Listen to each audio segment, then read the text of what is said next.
안녕하십니까. 반갑습니다.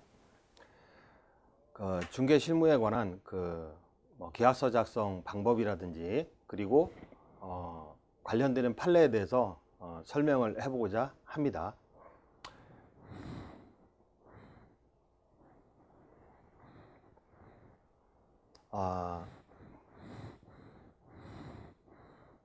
중개사고 방지를 위한 기초지식 및 판례 강의가 되겠습니다.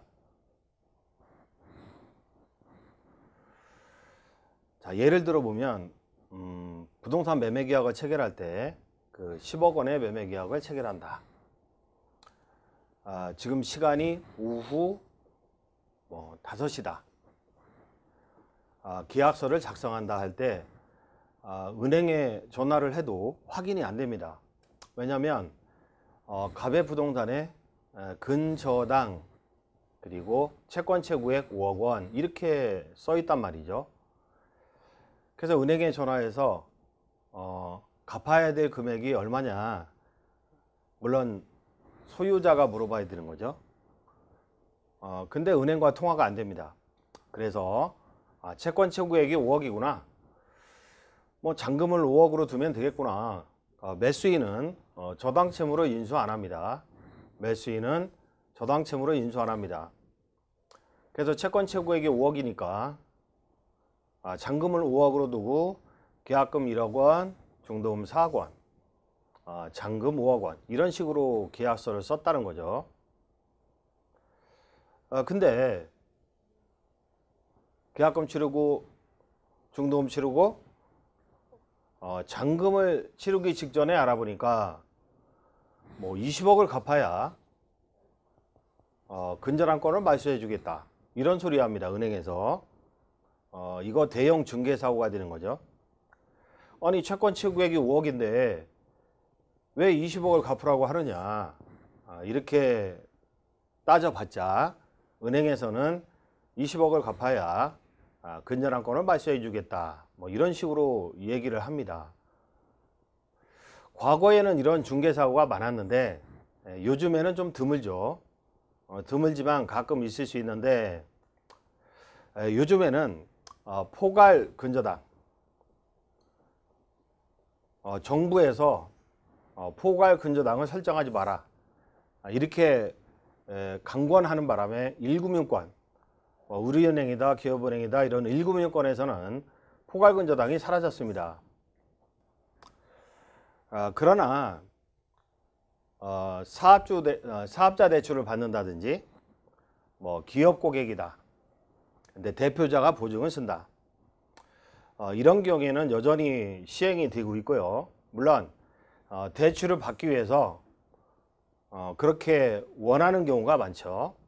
포괄근저당이라고 해달라고. 그런 경우는 설정이 가능하고요. 그리고 제2금융권 일부나 캐피탈 또는 듣도 보지 못한 그러한 금융권의 일부에서는 여전히 아직도 포괄근저당을 설정을 한다는 거죠. 이렇게 포괄근저당은 금융회사와 거래에서 발생하는 모든 채무, 예컨대 아파트 담보대출이다, 카드 빚이다, 사업자 대출이다, 보증이다, 이런 것까지도 한꺼번에 담보되는 저당권이라는 거죠. 그래서 포괄의 의미가 있는데, 갑이라는 사람이 담보대출도 받고요, 사업자 대출도 받았다는 거죠. 또는 카드나 마이너스 통장도 썼다는 거죠. 그런 거 전부 합하니까 20억이라는 거죠. 이런 경우에 채권 채구액만 갚아야 되는 게 아니라 채무 총액을 갚아야 됩니다. 채무 총액. 그래서 근저당권 설정자가 변제해야 되는 채무액은 채무 총액이 되는 거지 채고액이 되는 거는 아니라는 거죠. 그래서 오후 5시가 됐는데 계약서는 쓰긴 써야 되겠다. 근데 은행 확인이 안 된다. 전화도 안 받고. 그러면 실무상 계약금 1,000만 원 정도 지불하고, 그 다음에 이길날 9천만 원은 그 은행에 확인 후에 은행에 이날짜에 변제해 드는 채무 총액을 확인한 후에 9천만 원을 이체한다. 뭐 이런 식으로 계약서를 쓰는 것도 방법일 수 있다는 거죠. 자, 그 다음 논점은 우리가 중개거래할 때 그 불법 건축물인 경우가 많습니다. 불법 건축물이 가장 큰 문제가 되는 것은 뭐냐면 불법적인 면이 있을 때는 그 잔금 대출, 또 잔금 대출의 감정이 불가능하게 됩니다. 원룸의 매매 계약을 체결하는데 불법적으로 확장된 부분이 있다는 거죠. 근데 건축물 대장에는 나오지 않습니다. 불법 건축물이라고 건축물 대장에는 기재가 안 돼 있다. 그래도 나중에 은행에서 감정평가사가 가서 불법적으로 구조 변경된 부분이 있다면 감정 불능으로 나옵니다. 그렇다면은 잔금 대출이 안 나오게 되는 거죠. 나올 줄 알았는데. 그래서 불법 건축물이 있는지 여부를 확인을 해야 되고요. 그 다음에 다중주택이라고 있죠. 요거는 집합 건물이 아니라 다가구 단독주택에 속합니다. 이렇게 다중주택은 독립된 주거 형태를 갖추지 아니한 것, 즉 각 실별로 욕실을 설치할 수는 있으나 취사시설은 설치할 수 없는 겁니다. 불나면 위험하니까 여럿이 사는데. 근데 보통 보면은 뭐 서울의 뭐 서초구다, 뭐 강남구다, 뭐 강동구다, 뭐 다른 데도 마찬가지인데 대부분 다중주택으로 설계를 하고, 그리고 취사시설을 설치한다든지 또는 투룸으로 설계를 하고 원룸으로 쪼갠다든지 이런 것들이 많다는 거죠. 근데 민원이 들어갔다. 그렇다면은 건축물 대장에 불법 건축물로 기재가 되겠지만 이런 일이 없다면 보통 불법 건축물로 기재가 되어 있지 않다는 거죠. 따라서 특약을 할 때 뭐 공부상 다중주택이나 현황상 다가구 주택 원룸으로 구조 변경하였음을 확인한다. 뭐 이런 식으로 쓴다든지. 그러면 매수인이 알고 산 거 아니냐, 또는 공부상 뭐 다가구 원룸 뭐 19세대이지만 현황상 구조 변경으로 뭐 쪼개기 해서 22세대임을 확인한다. 그러면 매수인이 알고 산 거 아니냐. 따라서 공인중개사가 책임을 면탈할 수 있는 수단이 될 수 있다. 또 근생을 뭐 원룸이나 또는 뭐 빌라처럼 이렇게 매매하는 경우가 있죠. 그러면 계약서에 써야 된다는 거죠. 뭐 본 건물 총 5층 중 2개 층 전부와 3층 전부는 근린생활시설임을 뭐 확인한다. 뭐 이런 식으로 계약서에 명확히 써줘야 된다. 이런 거를 써주지 않게 되면 대형 중개사고가 되는 거죠. 그 다음에 다세대 빌라나 뭐 작은 아파트 단지가 있어요. 근데 사용 승인이나 뭐 보존 등기 이전에 뭐 분양을 합니다. 선분양을 하는 거죠. 건물에 대한 뭐 선분양, 매매 계약을 하는 경우에 그 매도인이 뭐 전매한다. 매수해 가지고 전매한다. 그러면 진정한 수분양자냐, 또는 뭐 건축주가 판다. 선분양으로. 그러면 진정한 건축 시행자냐 여부를 확인해야 된다는 거죠. 진정한 수분양자인지 여부는 건축주한테 가서 확인하면 되고, 뭐 재개발 아파트다 그러면 조합 또는 뭐 대규모 시행 아파트다 그러면 시행사 가서 확인하면 됩니다. 그리고 진정한 건축자인지 건축 허가를 득한 자인지 또 확인해야 되고, 왜냐하면 무관한 자가 매도하는 경우가 많거든요. 보존 등기가 안 돼 있다 보니까. 등기부상 소유자가 누군지도 모르고, 그 다음에 위치를 확인해야 되는데, 위치. 건물을 짓다 보면 뭐 이렇게 두 세대가 이렇게 왼쪽이 1호 라인이고 오른쪽이 2호 라인이다. 그런데 사용 승인 전이니까 건축물 대장이 나오기 전이잖아요. 건축물 대장이 나오기 전이기 때문에 뭐 부르는 대로 왼쪽은 1호 라인 해서 201호 매매계약서를 씁니다. 근데 나중에 사용 승인 난 거 보니까 건축물 대장에 201호가 아니라 202호가 될 수 있거든요. 또는 뭐 102동 매매계약을 했는데 104동이 된다든지 이렇게 혼동이 될 수 있기 때문에 이렇게 건물을 그려놓고 정문에서 왼쪽 부분이다 이렇게 사선 쳐놓고 이렇게 그림으로 첨부해 주는 것도 좋다는 거죠. 그래서 사용 승인이 나기 전에는 건축물 대장이 나오기 전이기 때문에 이렇게 그림으로 위치를 특정해서 매매를 해야 된다. 그런 다음에 사용 승인 후 보존등기가 나오잖아요. 그러면 대장상에 도면의 호수를 다시 확인해 보는 거죠. 이상이 없는지. 그 다음에 건축주가 임대를 놓는다. 건축주가 임대를 놓는다. 분양이 잘 안 되면 뭐 임대 보증금을 받아서 건축비를 갚으려고 이렇게 건축주가 사용 승인이나 보존 등기 이전에 미리 임대를 놓는다 할 때는 그 건축자금 대출 금액을 확인해야 되는 거죠. 특히 토지 등기부를 열람을 해야 됩니다. 토지 등기부를 열람하면 엄청나게 잡혀 있는 경우가 많습니다. 저당권이나 신탁 등기로. 따라서 감당하지 못할 만큼의 건축비 대출을 받았다든지 또는 토지 가압류가 말소가 안 돼 있다든지 예컨대 하도급 업자나 건설업체에서 공사비 덜 받았다고 가압류 들어오는 경우가 많기 때문에 토지 등기부를 열람해야 된다. 이렇게 빌라 단지다, 나홀로 아파트다 이런 경우는 보통 200여 호 등기부만 떼어보고 또는 뭐 사용 승인이 나기 전이라면 뭐 도면만 보고 계약하는 경우가 많은데 토지 등기부를 열람해 봐야 된다는 거죠. 그 다음에 신축 아파트다. 신축 아파트다. 근데 수분양자가 임대를 놓습니다. 보증금 가지고 잔금 치르려고.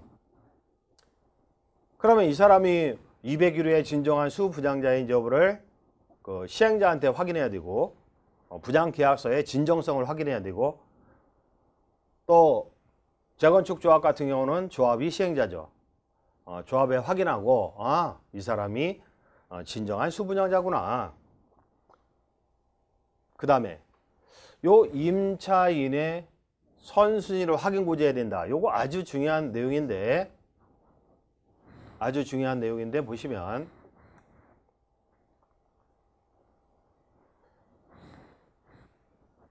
임차인의 선순위를 확인 고지해야 된다. 보시면 보통 재건축 아파트다. 서울 시내 뭐 강남 서초 뭐 강동 뭐 재건축 단지가 많은데 뭐 강북도 마찬가지고 보존 등기가 안 나와요. 뭐 대지권의 정리가 늦게 된다. 뭐 조합이 월급 받아 먹으려고 조합을 해산하지 않는다. 업무 처리를 지연한다.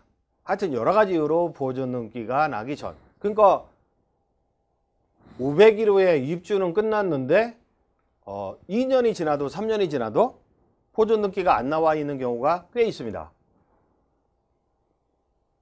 뭐 분당 밑에 수지구나 뭐 이런 데도 한참 동안 보존 등기가 안 나오고 그랬는데 근데 보통 보면은 수분양자가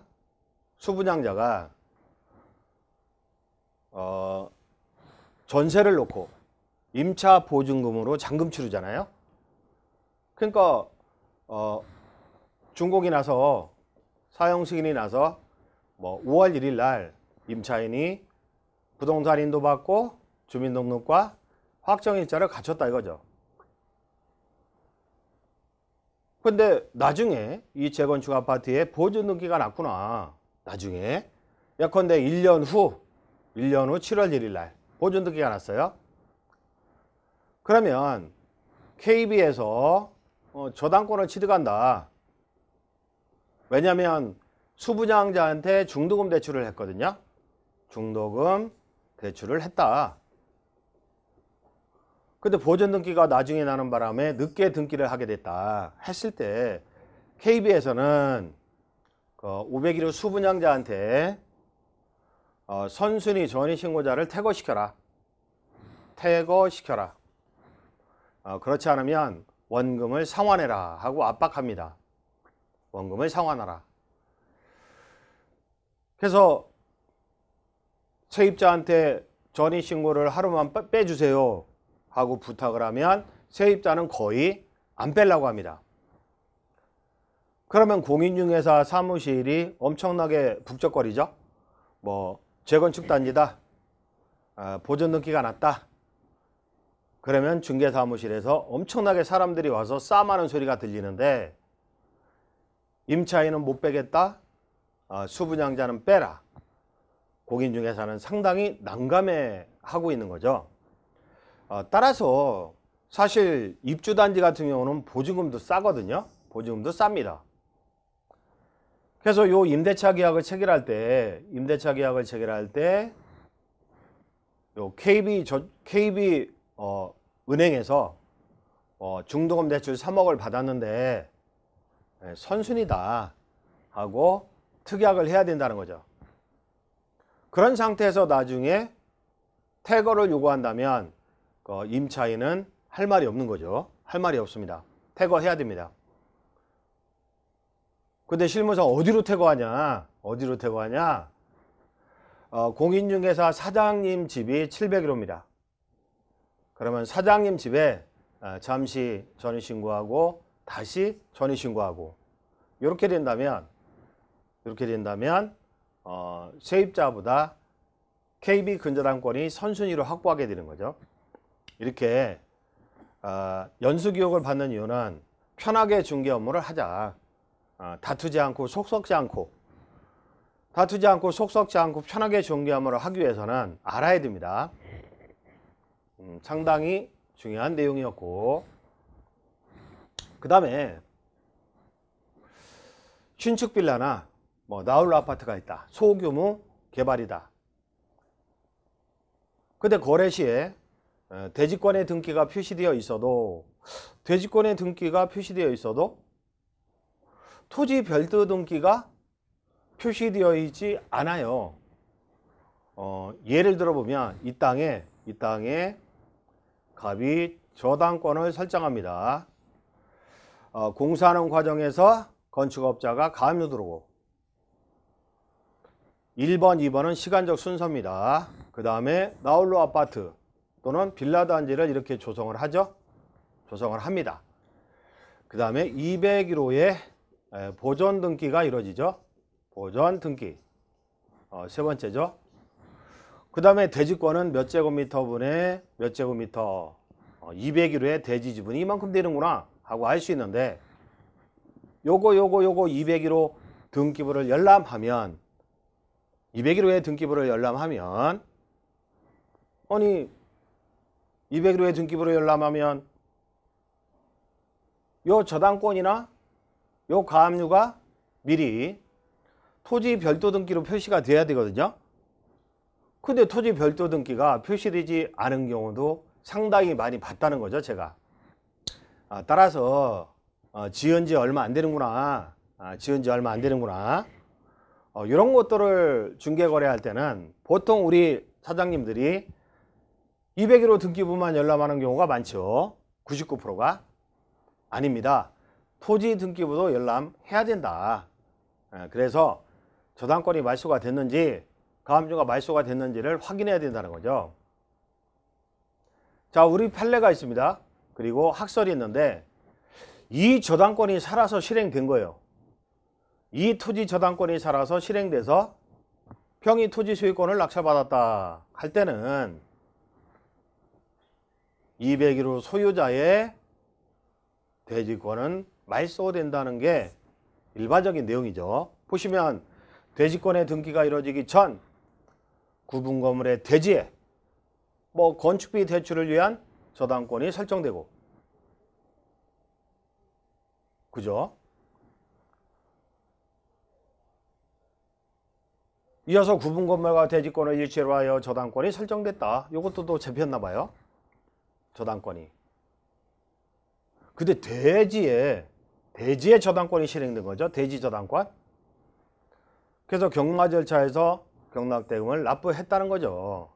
그래서 경락인이 대지 소유권을 취득하게 된다면 201호의 대지 사용권은 소멸하고 그에 따라 대지권의 등기는 말소가 된다는 거죠. 따라서 우리는 중개거래할 때 지은 지 얼마 안 됐구나. 특히 이런 신축의 경우는 201호 등기부만 띄워보는 게 아니라 토지 등기부도 열람해서 특히 건축비 대출을 위한 저당권이 말소가 됐는지 이런 것도 확인을 해야 된다는 겁니다. 자, 특약의 예죠. 앞서 설명한 것들인데, 특약. 계약의 목적물은 필로티 제외 4층 건물 중 정면에서 볼 때 2층 우층 호실의 임대차나 매매할 때는 매매계약이다 이렇게 특정하고 그림도 그려서 특정해 주는 게 좋다는 거죠. 그 다음에 중도금 대출금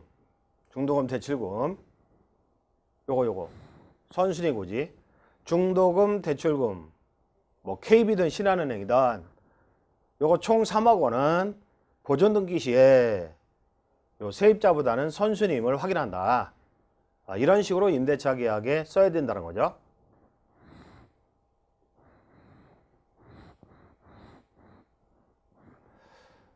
대리권 미확인으로 인한 중개사고가 참 많죠. 그래서 나중에 판례도 하나하나 볼 건데요. 일단 기본적인 내용을 보면 기본적으로 우리는 대리인이 위임장을 들고 왔다. 근데 첨부된 인감증명서가 있죠. 첨부된 인감증명서. 그러면 첨부된 인감증명서에 보면은 인감증명서 본인, 대리인 요렇게 돼 있는 게 있어요. 본인 발급 인감증명서. 근데 반대로 되어 있다면 대리인 발급 인감증명서인데 위임장에 첨부된 인감증명서는 직접 본인이 동사무소에 출두해서 발급받은 본인 발급 인감증명서를 첨부하는 게 원칙이다. 뒤에서 판례 보면 웬만하면 공인중개사한테 책임을 부과하고 있습니다. 좀 억울한 면이 있지만 그래서 이런 것도 확인하자. 그 다음에 위임을 받은 사람 그 신분증 확인해야 되죠. 위임장에 가분들에게 매매계약 체결과 관련된 일체 대리권을 수여한다 한다면 과연 을인지 신분증을 확인을 해야 된다는 거죠. 그 다음에 위조 여부 확인도 있는데 민원 24시 이런 데 가서 위조 여부를 반드시 확인을 해야 됩니다. 뒤에서 또 판례에서 자세히 설명드리겠지만, 그 다음에 갑한테 전화를 하는 거죠. 계약서 쓸 때 아무리 위임장이 첨부됐다 하더라도 갑에게 전화합니다. 그러면서 계약서 쓰고 있습니다. 계약서 쓰고 있는데 혹시 주민번호 뒷자리가 어떻게 되시죠? 이렇게 계약서 쓰고 있습니다. 주소가 서초동. 나머지 뒤 주소는 어떻게 되죠? 하고 확인을 하고 녹취까지 해야 된다는 거죠. 녹취와 관련해서는 만약에 갑과 을이 대화를 하고 있는데 병이 몰래 녹음을 하는구나. 도청이죠. 병이 몰래 녹음한다. 도청. 형사처벌됩니다. 그러나 갑과 을이 대화를 하고 있는데 대화자 의리 녹음을 하는구나. 이런 것들은 합법적인 거죠. 그러니까 삼성폰들은 미국에서 만든 애플폰은 녹취 기능이 없어요. 허용을 안 하니까. 그러나 삼성폰들은 녹취 기능이 있다는 거죠. 그건 합법이니까. 그래서 공인중개사 사장님들은 아이폰은 삼성폰으로 바꾸셔야 됩니다. 항상 녹음을 해야 되고, 그 다음에 어플도 있습니다. 어플. 자동 녹음 어플. 자동 녹음 어플도 있기 때문에 항상 녹음을 해야 되고, 한 달에 한 번씩은 휴대폰 용량이 차니까 요거를 PC에 다운로드 해야 되겠죠. 저장하고. 어려우시면 자녀분들한테 시켜도 아주 열심히 잘해줍니다. 애들은 이런 거 잘하거든요. 굉장히 중요합니다. 무조건 중요합니다. 소장 한번 날라오면 이게 있었더라면 하는 처절한 아쉬움을 느끼게 되거든요. 그 다음에 부부 중 일방 배우자의 말만 믿고 본인의 확인 절차를 소홀히 하면 큰일 난다는 거죠. 표현대리 성립 여지도 적다. 무고한 자의 처분행위로 무효가 된다. 그래서 본인이 남편이고 대리인이 처다. 또는 대리인이 거꾸로 본인이 처고 대리인이 남편이다. 이런 경우는 반드시 본인 확인 절차를 철저히 해야 된다. 사실 동거하는 사이인 경우는 친인척이죠. 남편의 인감도장, 신분증. 입수가 용이하다. 처는 서랍을 열면 있으니까. 따라서 인감증명 발급도 쉽고 위임장도 스스로 만들 수 있기 때문에 철저하게 본인 확인 절차를 거쳐야 된다. 그런 내용이고요. 그 다음에 요즘 문제되는 게 피상속인 명의의 부동산. 피상속인은 피 보고 돌아가신 분입니다. 돌아가셨다. 근데 여전히 등기 명의는 하늘나라에 계신 분이죠. 근데 가족관계 등록부를 떼어보면 가불병 3인이 상속을 받은 걸 알 수 있어요. 공유부동산이죠. 상속인의 공유. 이런 거 처분할 때 그 상속재산은 반드시 거의 처분하는 경향이 있더라고요. 삼형제가 잘 살면 괜찮은데 꼭 둘째가 팔아달라고 땡깡 쓰고 하니까 급히 팔고 그러더라고요. 좀 싸게 나오고 그러죠. 좀 싸게 나옵니다. 그 싼 매물들은 좀 직접 또 자기 거래를 동원하는 방법은 말고 직접 또 이렇게 잡는 것도 나쁘진 않은데, 그래서 지역에서 누가 암에 걸렸나 이런 것도 눈여겨봐야 돼요. 돌아가시면 자식들이 급매물로 처분하거든요. 근데 큰아들이 주도적으로 처분하는구나. 그러면 나머지 상속인의 위임장이 반드시 필요한 거죠. 해서 대리권의 진정성을 확인해야 된다는 거. 모든 상속인들의 인감증명서가 첨부된 위임장이 필요하다. 또 전화 확인도 해야 되고, 매매계약은 전원의 동의를 요하는 건 당연합니다. 매매할 때는. 근데 많이 물어보시는 게 뭐냐면 임대차 계약입니다. 임대차. 아니 상속인이 5명이다. 근데 이거 어떻게 임대해야 되느냐 하실 때 과반수 동의를 얻으면 된다. 요거는 뒤에서 또 볼 겁니다. 자, 그 다음에 법인 소유 부동산도 많습니다. 대로변의 빌딩이다, 또는 빌라다, 이런 것도 건축법인. 이런 법인 소유 부동산을 처분해야 되는 경우가 많죠. 그러면 직원 등 타인이 대리하여 처분한다는 거죠. 그러면 대리권의 진정성을 확인해야 되겠죠. 대리권의 진정성. 근데 이거 보통 대표이사가 대리권자고요. 대표이사가 대리권자고, 대표이사는 직원한테 또 위임을 하는 경우도 있죠. 이렇게 진정으로 대리권을 수여했는지 진정한 대리인인지 확인할 필요가 있다는 거죠.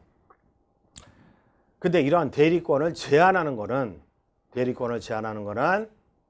법인등기부와 법인청구안을 읽어보면 나와 있다는 거죠. 법인등기부는 인터넷 등기부에서 열람할 수 있어요. 인터넷 등기소. 법인청구안은 교부를 받으면 돼요. 당사자한테. 그래서 읽어보는 거죠. 읽어봤을 때 대표이사는 뭐 부동산에 또는 자산에 처분행위 할 때 이사의 과반수 결의에 의한다. 또는 이사의 전원의 동의를 요한다. 또는 작은 법인은 주주들 전원의 동의를 요한다. 뭐 이런 식의 대표권에 제한을 두고 있는 경우가 있다는 거죠. 따라서 이 제한대로 확인을 해야 된다는 거죠. 그래도 확실한 건 뭐냐면 작은 법인인 경우는 이사의 결의서 또는 주주총회 결의서 이런 것들을 받아야 된다는 거죠. 대표권의 제한이 없어요. 아무리 읽어봐도 대표권의 제한이 없어요. 아무리 읽어봐도. 그러면 이사 3인의 예컨대 결의서 인감이 첨부돼야 되겠죠. 요거는 또 공증이 돼야 됩니다. 그래야 증거 능력이 있어요. 공증하는데 얼마 안 하니까 이런 것들을 집요하게 요구를 해야 된다. 대리권을 확인하기 위해서. 보통은 그 법인 등기부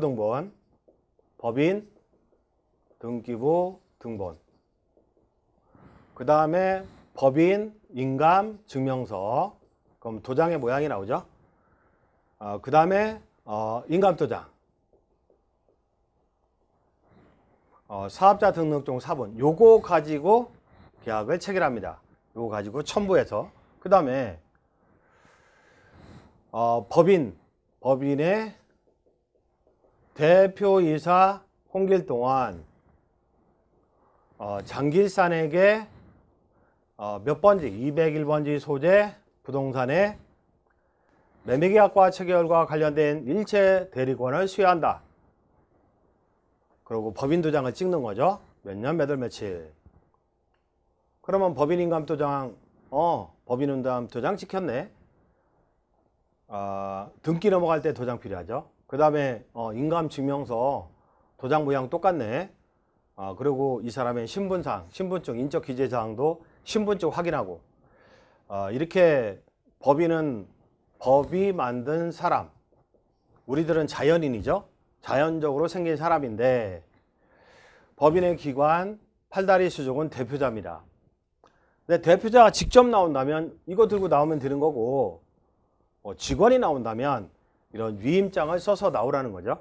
위임장을 써서 나와라. 무슨 주식회사 대표이사 누구는 누구누구에게 201호 201번지 소재 몇 번지 토지의 매매에 관한 일체 대리권을 수여한다. 그리고 법인 도장을 찍으면 됩니다. 요게 그 법인의 위임장이 되고요. 그리고 위임장은 매매 목적물, 그 다음에 매매 금액 꼭 써야 돼요.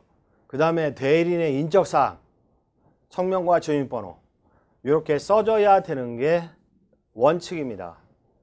제대로 된 위임장이다. 즉 금액까지도 써줘야 된다는 거죠. 자, 그 다음에 그런 일이 많죠. 자기가 진짜 소유자래요. 지가 진짜 소유자래. 그럼 우리가 볼 때는 지가 명의 신탁자죠. 자기가 진짜 소유자라고 말하는 사람이 부동산을 팔아달라 하고 의뢰하는 경우가 있어요. 근데 이 사람 믿고 거래하면 안 되는 거죠. 반드시 등기 명인 을의 이름으로 계약을 해야 되겠죠. 등기 명인을. 그 다음에 위임장도 받아야 되겠죠. 등기 명의인은 갑한테 부동산 매매 계약의 대리권을 수여한다는 그런 위임장도 받아야 되고 등기 명의인의 인감증명서도 첨부해야 되겠죠.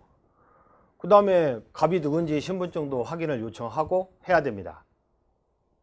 나아가 등기 권리증도 지참하는 게 원칙이긴 합니다. 우리 판례상. 그리고 전화로 명의자가 잘 모르는 사람이라면 전화로 이 사람한테 확인해야 돼요. 처분의 위임권을 수여했는지, 주민등록번호 끝자리는 뭔지, 주소지, 물건지, 주소는 뭔지 이런 거 확인해야 됩니다. 그 다음에 조합으로부터 부당대행권을 수여받았다고 주장한 건설사를 믿고 미분양분을 할인하여 분양한다. 이런 거 많죠. 세트 판매 10개, 5개, 묶음 판매 이런 사기가 굉장히 많습니다. 10억짜리고 그럼 50억인데 30억에 판대요. 세트로. 근데 보면은 대부분 매도인이 사기꾼이고 그래서 신문에 나오는 경우가 많은데 소유자가 누굽니까? 시행자죠. 그 다음에 신탁이 되어 있다면 신탁사에게 반드시 이렇게 거래해도 되는지 문의하고 거래해야 된다는 겁니다. 보통 사기꾼들은 선투자 얼마 하면 50억짜리를 세트로 30억에 팔아주겠다. 이런 식으로 집요하게 사기치는 사람도 있는데 아니 교회를 옮겨 다니면서 사기를 치니까 승률이 있더라고요. 그래서 이런 사기꾼들은 연봉이 몇 억씩 되더라고요. 이런 걸 조심해야 된다. 반드시 소유자에게 문의를 해야 된다. 신탁되었다면 신탁사에게. 그 다음에 제가 엄청나게 강조드리고 싶은 건 뭐냐면 종중 땅 거래 안 하는 게 좋다. 교회 부동산 거래 안 하는 게 좋다. 왜냐하면 송사에 휘말린다. 그래도 거래하고 싶어요? 그러면 하고 싶다는 사람하고 공동중개하고 나는 좀 빠질 수 없나? 이렇게 계약서에서. 이런 사례를 굉장히 많이 봤다는 거죠. 그러니까 갑이 종중입니다. 을이 이전 등기를 받은 거죠. 병이 이전 등기를 받은 거죠. 정 이전 등기를 받았다. 뭐 이런 거. 근데 정이 소유권을 상실하는 거를 제가 여러 번 봤어요. 제가 공인중개사 강의를 한 18년 정도 하고 그 다음에 공인중개사 민법 강의를 한 18년 정도 하고 지금은 뭐 여러 가지 사업체를 운영하고 있죠. 뭐 건대에서 건축 강의도 하고 있고. 근데 제가 민법 강의를 오래 하다 보니까 여러 공인중개사님들을 많이 배출을 했죠. 수많은 공인중개사님들을 배출했는데 잘 나갈 때는 연락이 없죠. 근데 이렇게 사건 사고가 나면 꼭 마지막에 저를 찾아오더라고요. 뭐 변호사 한 2명 통하고 이렇게 찾아오시더라고요. 이거 어떻게 해야 되냐고. 큰일 났다고. 중개거래를 했는데 이거 큰일 났다고. 어떻게 해야 되겠냐 하고 찾아오시는데 해결이 되는 경우도 있고 안 되는 경우도 있습니다. 이게 어떤 사정이 있었냐면 이 종중이 처분행위 할 때는 결의를 요하죠. 결의. 근데 종중에서 구성원들한테 통지하죠. 야 우리 총회하니까 모여라 하고 통지하는데 남성한테만 통지를 했다. 그럼 통지는 무효고 결의도 무효, 등기도 무효. 지금은 종중의 구성원은 20세 이상의 남성 그리고 당대 관한한 여성도 포함합니다. 그 자식은 성이 틀리니까 아니지만, 그래서 전원하게 소집 통지를 해야 된다고요. 그 다음에 아니 20세 이상에게 통지를 해야 되는데 세대를 구성하고 있는 또는 혼인한 자들한테만 통지를 한 거예요. 혼인한 자들한테. 그리고 결의를 거쳐서 처분행위를 했을 때는 이 통지는 무효, 결의도 무효, 등기도 무효. 등기에 공신력 없죠? 무효. 선의취득제도도 없단 말이죠. 그래서 소유권을 상실하고 종종이 소유권을 회복하는 거를 많이 봤다는 거죠. 그것도 100억씩이나 주고 샀는데 전 재산을 다 날리는 거죠. 따라서 종종부동산은 거래하지 마라 이렇게 많이 제가 말씀을 드리는데 단 그런 건 있습니다. 갑이 종중, 교회 또는 사찰, 그 다음에 우리 등기를 갖췄다, 병이 등기를 갖췄다, 정. 근데요, 그 강남구 삼성동하고 청담동 사이에 한전부지를 현대가 10조 원인가 매입해 가지고 그 땅을 개발하고 있단 말이죠. 그러니까 요 사찰에서 우리 땅이다 하고 말소 등기를 청구한 거죠. 우리 땅이다. 그랬을 때 박정희 대통령 시대에 국가에 한거 불능한 강박 상태에서 빼앗겼다. 한거 불능한 강박 상태에서 빼앗겼다. 그 무효가 될 수도 있겠죠. 그럼 다 무효네. 근데 문제는 한전 10년 동안 등기하고 있었다. 그러면 취득한다. 시간의 효력으로. 소유권의 취득시효. 그러니까 취득시효는 승계취득입니까? 원시취득입니까? 승계취득이 아니라 원시취득. 즉 전 주인의 존재했던 권리하자 승계 안 한다는 거죠. 승계 안 한다. 새로이 완전한 관리를 소유권 취득한다. 이어받은 자도 소유권 취득한다. 이러한 논리로 지금 재판하고 있는데 이러한 논리로 승소 판결 받을 확률이 높습니다. 그러니까 등기부를 열람해서 중간에 10년이 넘은 게 있구나. 근데 병은 5년이고 병다시가 5년이구나. 합산해서 10년이죠. 이렇게 원시 취득한 사례가 있지 않은 한 수익권을 취득하지 못합니다.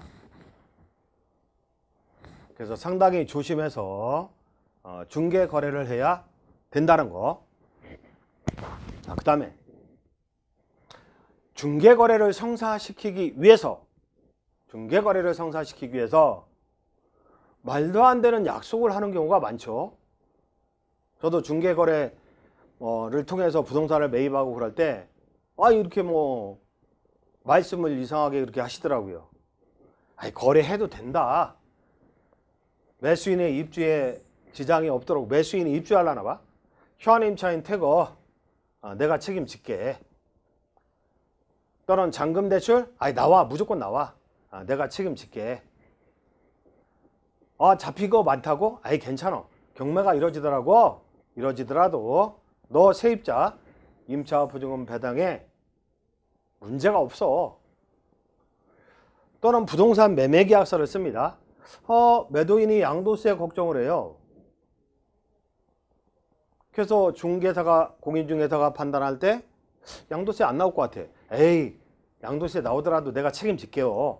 이런 식으로 서면으로 쓰지 마라. 구두로 약속하지 마라. 왜냐면 요즘 고객들은요 거의 녹음하고 있어요. 이민 가고 싶어요. 녹음하고 있어요. 계약의 상황을 처음부터 끝까지 다 녹음하고 있어. 따라서 구두 약속도 하면 안 된다고. 이런 것들은 나중에 책임질 여지 남기지 말라는 거죠. 그 다음에 매도인, 임대인, 신분확인, 무권한자, 처분행위 유의하자 뭐 이런 거, 이런 사례가 의외로 많은데 우리 아버지가 팔아오래요 하고 아들이 팔죠. 우리 사장님이 팔아오래요 하고 직원이 팔죠. 대리인 행세를 하면서 하고 무권대리 하는 경우가 많다는 거. 그 다음에 사장님이 통장까지 맡겨놓는 경우가 많죠. 시제통장 같은 거. 글로 돈을 받고 그러죠. 또 위조 절취 신분증, 권리증도 위조합니다. 요즘은 중국에 5만 원만 주면 아주 깨끗한 신분증을 위조해 준다고 합니다. 그런 것들을 매도하는 경우가 많다. 그래서 본인 확인 절차를 철저히 해야 된다는 거죠. 이게 남편이었고 이게 처였습니다. 근데 남편은 강원랜드 가서 살아요. 처는 흐뭇합니까? 열이 받습니까? 흐뭇한 건 아니죠. 열받죠. 따라서 남편 명의의 주택에 무단으로 임대차 계약을 체결합니다. 남편의 인감토장하고 신분증 있잖아요. 요거 가지고 가면 대리로 인감증명서를 발급받거든요. 인감증명서. 그 다음에 위임장을 쓰는 거죠. 인감도장 찍고 가분들에게 몇 번지 소재 주택에 임대차 계약 체결할 관한 일체 대리권을 수여한다. 이렇게 쓰잖아요. 그 다음에 임대차 계약서 쓰는 거죠. 근데 여기 보면 대리인 발급란에 동그라미 쳐져 있겠죠. 근데 유심하게 본 건 아니죠, 이거를. 그 다음에 요거 보증금도 갑의 계좌로 입금을 합니다. 그러니까 처는 요 계좌 관리권이 있구나. 공인인증 비번도 달고 인출해 가지고 애하고 친정으로 갚버리더라고요. 나중에 남편이 돌아와서 초인종을 누르니까 이상한 사람이 나오는 거죠. 누구냐? 나 세입자다 해서 당황한 남편이 공인중개사 사무소에 찾아가서 사정을 물은 거죠. 이러한 사정을 알고 나서 엄청나게 항의하고 이런 걸 제가 눈으로 목격한 경우도 있는데, 그래서 계약을 할 때는요, 그 동네 사람이니까 어느 정도 남편은 알죠. 그래서 남편한테 전화를 해서 위임한 사실이 있냐? 네, 위임한 대로 계약서 씁니다. 주민번호 불러주세요. 주소 끝자락 뭐죠? 뭐 이 정도 확인을 해야 된다. 그 다음에 나중에 중간에 본인 발급 인감증명서로 교체하기로 특약을 해야 됩니다. 아니면 본인이 잔금 지급 전까지 출두해라, 이런 식으로 특약을 해야 되는 게 원칙이다. 옛날 남편 같으면 추후에 인정하겠죠. 유효. 근데 요즘 젊은 것들은 추인 거절합니다. 무효. 임차인 피해를 보게 되는 거죠. 그래서 무권한 자가 처분행위 하는 경우가 많더라. 자, 언론에서도 나왔던 건데, 건물주 갑이 공인중개사 사무소 을, 근데 중개 보조원입니다. 중개를 보조하는 사람이죠. 근데 공인중개사 사장님을 믿고 자기 건물에 임대관리 권한을 줬다. 월세 좀 받아주고 관리 좀 해달라고. 근데 월세는 보증금 1억 원에 보증금 1억 원에 뭐 월세 70만 원이다. 그러면 70만 원 따박따박 갑의 통장에 꽂히게 되는데, 어떻게 했냐면 계약공인중개사가 보조원한테 맡겼다 이거죠. 그랬더니 병한테 야 이거 1억에 70인데 1억에 70인데 2억에 전세를 놓으신다고 한다. 요 호수 501호 하나만큼은 2억에 전세를 놓으신다고 한다. 싸고 드무니까 빨리 계약해라. 빨리 계약해라. 그래서 1억 원을 갑의 통장에 입금하죠. 그러고 계약했다고 하고 갑은 70만 원 들어오겠지 하고 생각한 거죠. 그 다음에 병이 이사 들어올 때 뭐라고 합니까? 을이. 갑이 저기 갑이 잔금 치를 때는 나와야 되는데 보통 토요일 일요일 날 이사 들어오잖아요. 갑이 잔금 치를 때는 나와야 되는데 원래는 기세입자를 내보내죠. 동시에 내보내죠. 그러면 갑 통장에 넣었다가 갑이 또 이체를 해야 되잖아요. 갑이 손수 나가는 사람한테. 근데 갑이 예식장 가서 이거 손수 이체 못한다.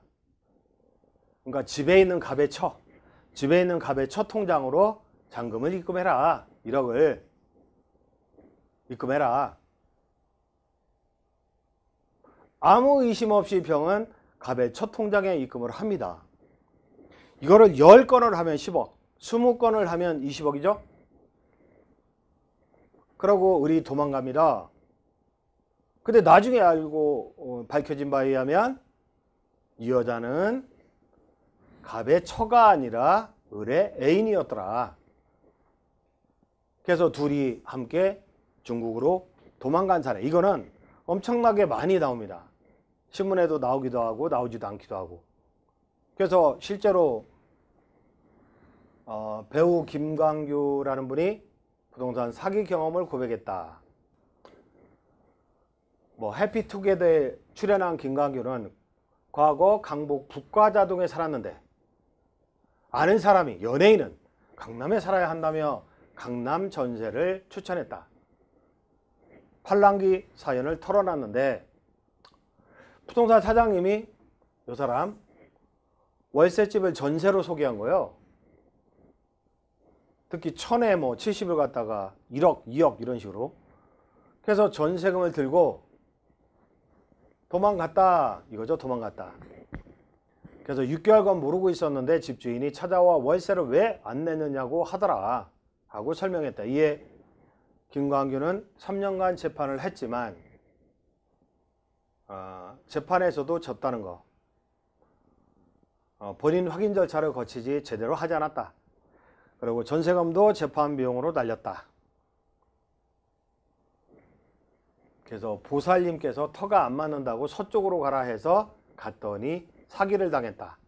이런 식의 기사가 있습니다. 따라서 소유자 본인 확인을 철저히 해야 된다. 철저히 해야 된다. 소유자가 직접 나왔을 때도 소유자의 신분증을 확인해야 되겠죠. 직접 나왔을 때 등기부 등본과 비교를 하고 권리증 소지가 원칙이긴 합니다. 권리증이 없는 경우는 재산세 납부 증명서에 이름이 있으니까 그거라도 확인하는 게 원칙이긴 하다. 판례상. 그 다음에 전세금의 입금은 반드시 소유자 계좌로 처가 아니라 소유자 계좌로 입금해야 한다는 거죠. 그 다음에 요거 요즘은 많이들 아시죠? 다가구 주택의 임대차 계약을 체결한다. 그러면 선순위 세입자들이 많은 상태에서 후순위로 들어가야 되는 거죠. 그래서 현 임차인들의 현황을 계약서에 고지하지 않아서 나중에 부동산이 경매돼서 배당을 받지 못했을 때는 계약공인중개사가 책임을 져야 된다는 이러한 판례가 있잖아요. 따라서 번잡스럽다 하더라도 임대차 계약서를 확인 후에 이런 것들을 정리해야 된다. 그 다음에 임대차와 관련되는 판례가 있는데 매매시도 분명히 판례가 나온다면 그럴 것이다. 매매할 때도 현 임차인의 현황을 정리해서 고지해야 된다. 그 다음에 이 사기 방법 근데 중개보조원의 애인이었죠. 애인. 이런 수법이 있습니다. 그 다음에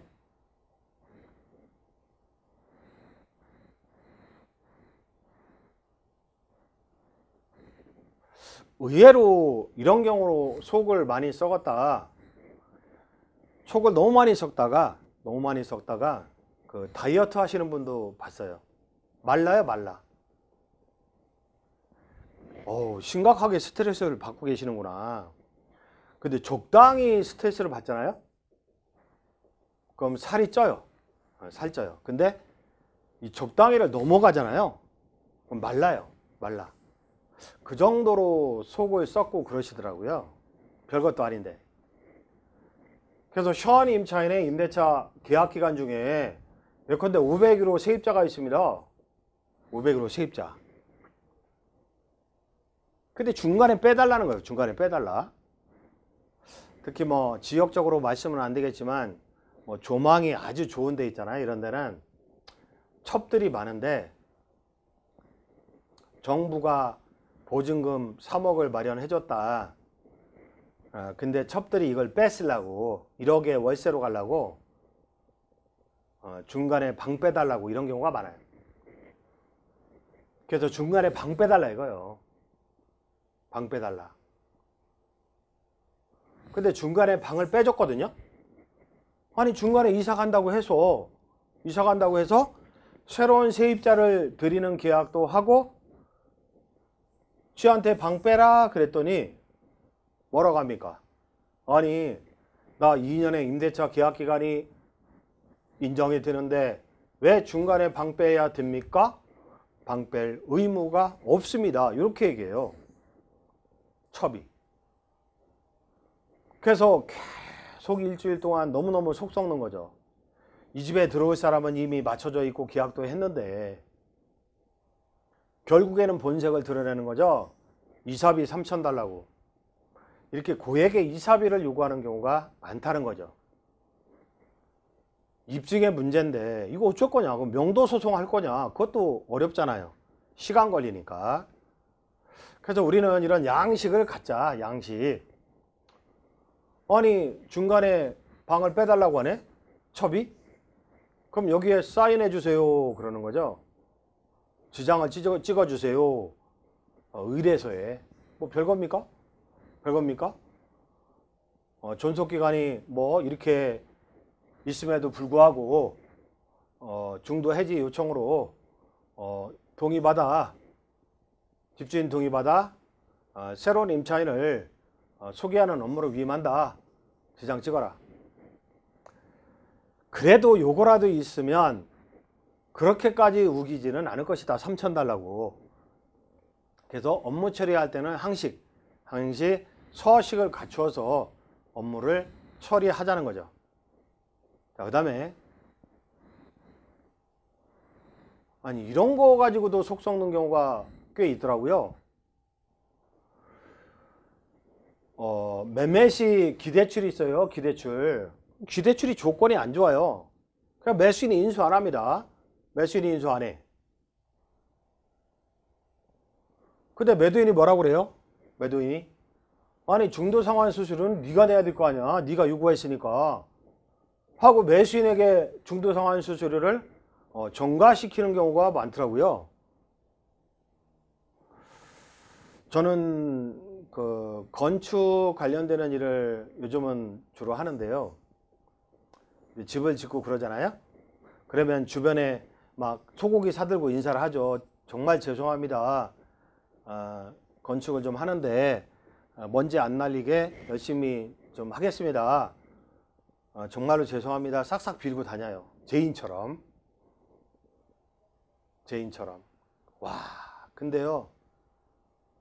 이 사람은 뭐라고 안 하는데 여기 있는 사람이 와서 따지는데 돈 내놓으라고 그래서 먼지가 날아가나요? 아니면 소음이 들리나요? 이런 분도 계시죠? 근데 건축주의 입장에서는 너무나 억울하고 기가 막힌 일이죠. 그 다음에 이쪽이 남쪽이고 이쪽이 북쪽이에요. 그럼 1조권에 길 건너인데, 그것도 6m 길 건너인데 1조권 침해를 받았다고 막 소장 날라오고 난립니다. 뭐 그건 이해가 간다. 기분 나쁠 수도 있으니까. 근데 옆집 사람이 같은 원고가 돼 있어요. 아니 해가 이렇게 지나가는데 너무하는 거 아니냐, 이렇게 삥 뜯어가는 게. 우리는 그래도 사람인데, 성선설의 입장에서 사람인데 이럴 수 있을까 하고 자격증을 따서 개업을 합니다. 근데 사람을 믿었다가 말라 죽는 경우를 너무너무 많이 겪게 된다는 거죠. 아까 쥐가 빼달라고 해놓고, 방 빼달라 해놓고 빼주니까 3천만 원 삥 뜯어가려고 하고, 이 경우도 아니 매도인이 집이익을 지가 갚는데 왜 매수인한테 전가시키냐고요, 이게. 따라서 중도상환수수료는 매도인의 부담이라는 특약을 아예 명문화해야 된다.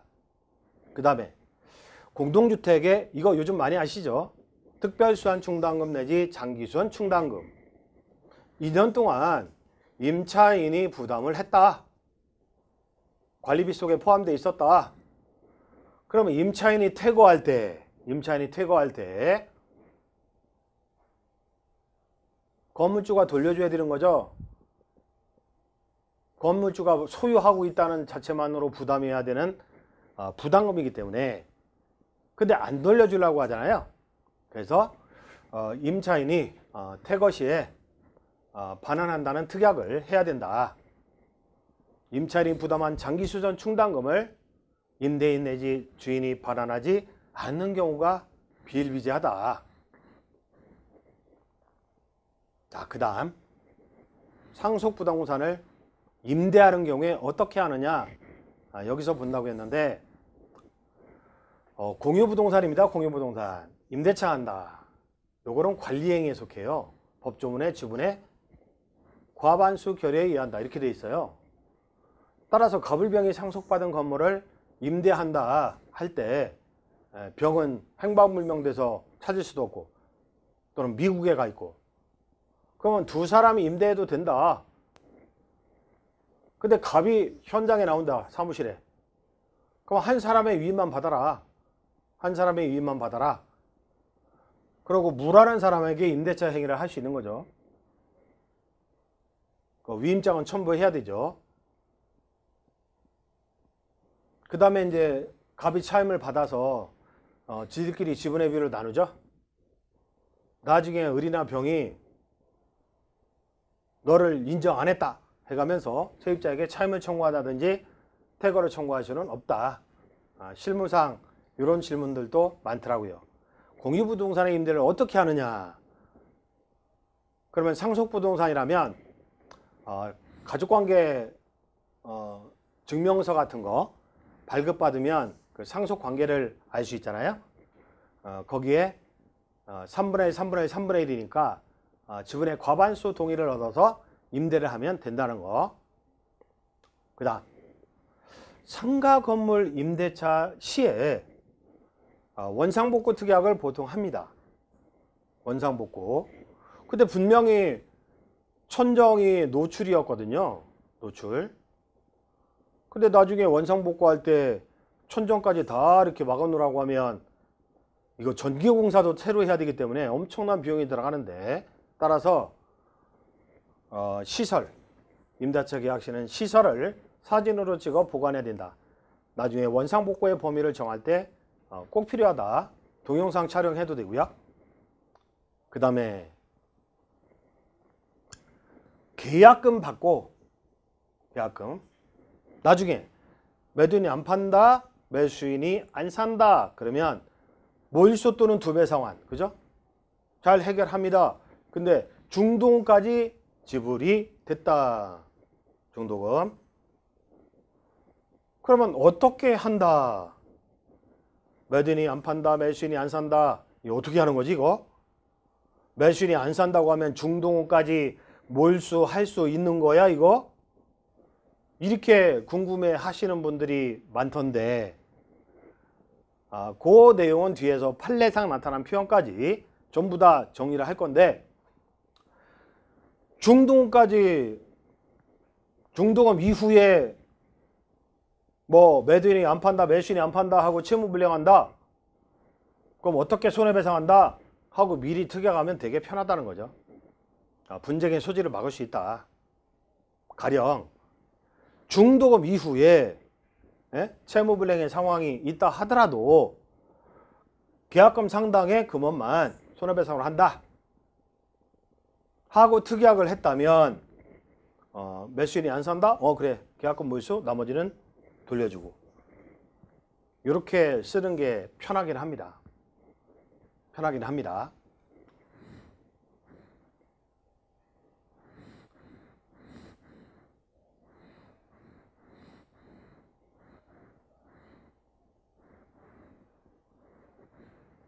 자, 임차인의 부담을 안고 주택을 매수한다.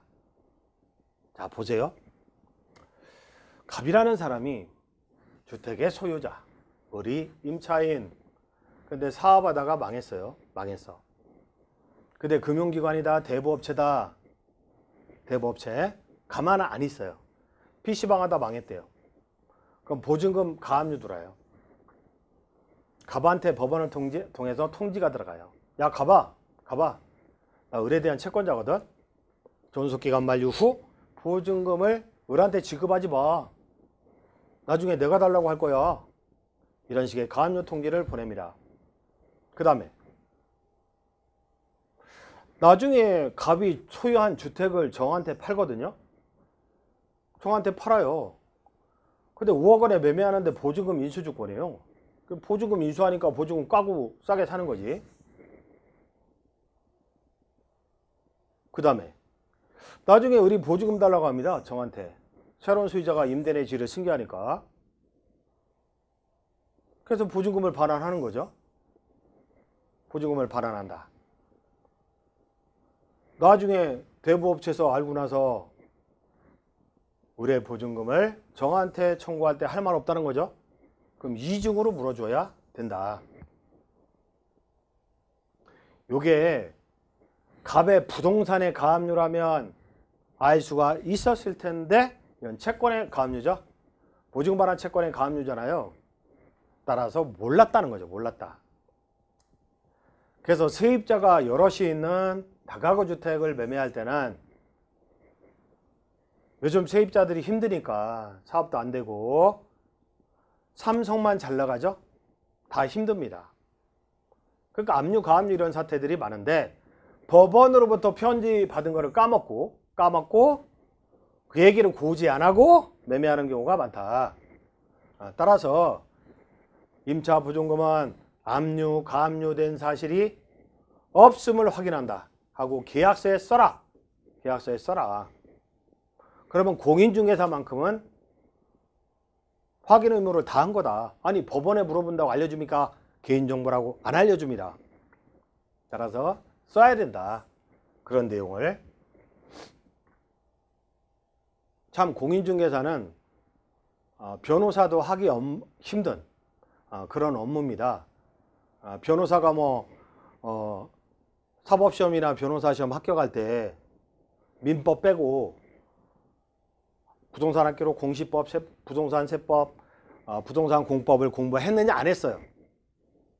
변호사는 이런 거 안 했다고. 그래서 변호사가 공인중개 업무를 하고 싶으면 열심히 시험 공부해서 공인중개사에 합격해서 하면 될 텐데 합격하기 힘들죠. 그래서 상당히 전문화된 직종이 바로 공인중개사다. 그 다음 보증금의 증액이 없어요. 2년 후 재계약하는데 보증금 1억 원 똑같아요. 월세만 좀 올렸어. 확정일자 다시 받을 필요가 없다. 이미 기존의 계약서에 확정일자를 찍어 놨으니까. 그래서 기존의 계약서를 가지고 있으면 된다 하는 내용이고, 그 다음에 2년의 임대차 계약기간 만료 시 전 1개월에서 6개월 사이에 갱신거절의 통지를 하지 않으면 전의 임대차와 동일한 조건으로 자동 갱신되는 거죠. 올릴래도 올릴 수가 없잖아요. 그래서 임대인은 2년간 추가로 집이 묶이게 되는데 계약공인중개사는 이 점을 건물주에게 안내하는 메모를 해서 시스템을 갖추고 있다면 신임을 받는 계약공인중개사가 되겠다. 요즘 뭐 빌라를 짓는다, 다가구 주택을 짓는다, 이런 건축 부지를 매매하는 경우가 많은데 보통 매수인이 계약금 치르고요. PF 대출을 바로 신청하죠. 그래서 잔금도 그렇게 치르는 경우가 많은데 그러면 잔금 치르기 전에 건축 허가를 먼저 신청해야 돼요.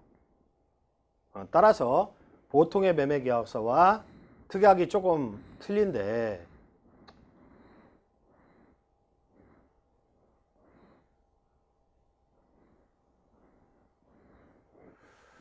대지 면적은 뭐 공부상 기준으로 한 계약이며 실측해보면 약간의 차이가 있다 하더라도 서로 이의제기하지 않는다.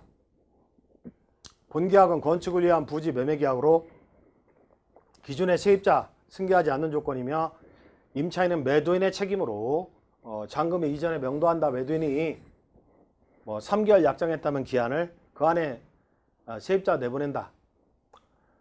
또한 계약금은 요 부분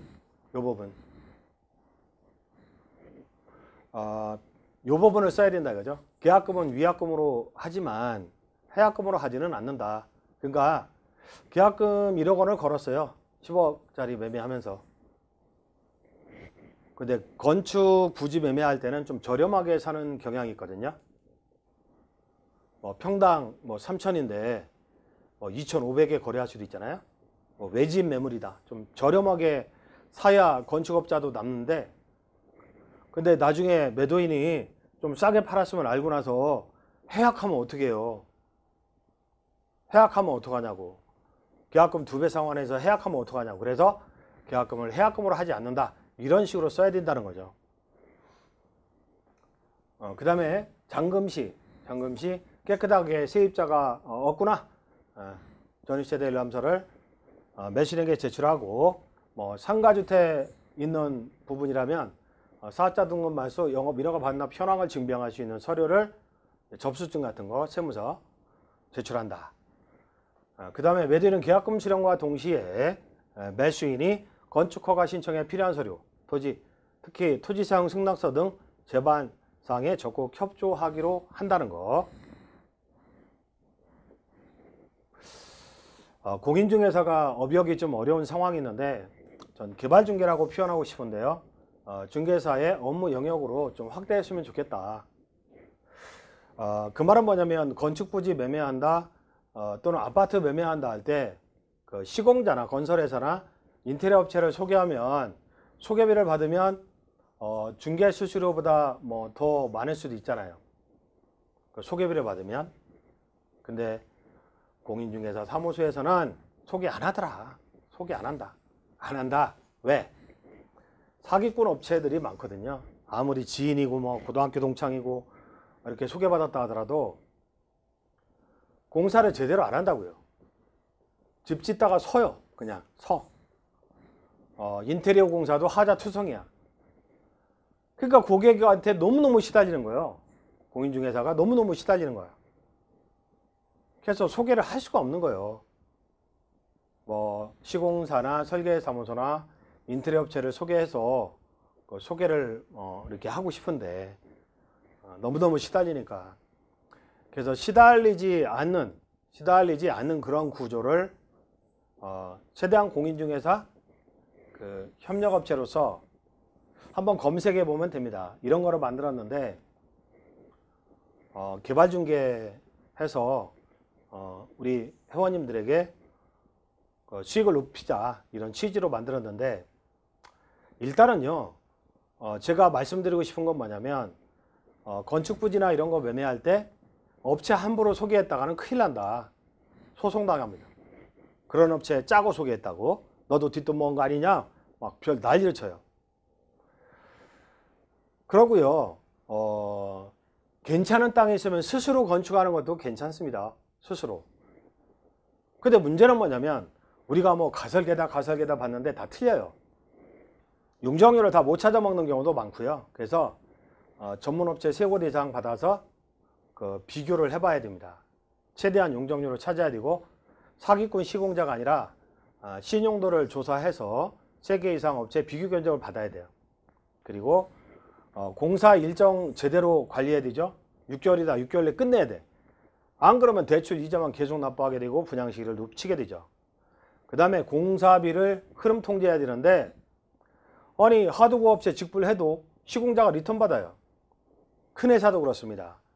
이런 거를 철저하게 통제하는 아주 큰 사업이 될 수 있는데 사실 건축이 수익이 되다 보니까 이런 사업 분야에 대해서도 관심을 가졌으면 좋겠다 하는 취지에서 말씀을 드렸습니다. 첫 시간은 이것으로 마치도록 하겠습니다. 고생하셨습니다.